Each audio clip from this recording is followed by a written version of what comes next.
कोणत्याही व्हिडिओ खाली कमेंट करत असताना थोडं विचार करून कमेंट करा, कारण तुमची एक चुकीची कमेंट एखाद्या माणसाचा जीव घेऊ शकते. केरळमधल्या कुटुंबाला त्यांच्या कुटुंबातील एकमेव कमवता माणूस याच प्रकरणामुळे आज गमवावं लागले. 16 तारखेला सिमजिता मुस्तफा नावाची एक इन्फ्लुएन्सर युट्यूबला एक व्हिडिओ पोस्ट करते आणि त्या व्हिडिओ मार्फत ती 41 वर्षे दीपकवर हॅरासमेंटचा आरोप करते, छेडछाडीचा आरोप करते. इकडे तर दीपक नावाच्या व्यक्तीला याच्याबद्दल काही माहितीही नसते, परंतु हा व्हिडिओ अतिशय व्हायरल होतो आणि आजूबाजूच्या लोकांना लगेच ओळखू येतं की दीपक कोण आहे आणि ते त्याला काही काही बोलू लागतात. आणि त्या व्हिडिओ खालची घाण कमेंट आणि तो व्हिडिओ या सगळ्या गोष्टीमुळे तो दीपक अतिशय ताणतणावात येतो आणि तो 18 तारखेला आत्महत्या करतो.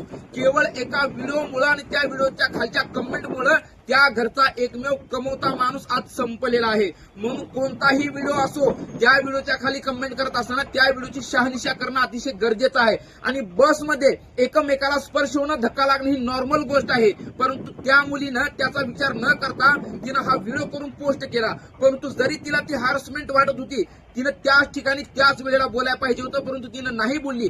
केवळ लाईक्स आणि फॉलोसाठी त्या मुलीनं एका हसत्या खेळत्या घराला उद्ध्वस्त केलं. त्या घराचा कमवता एकमेव आधार तिनं संपवून टाकलाय.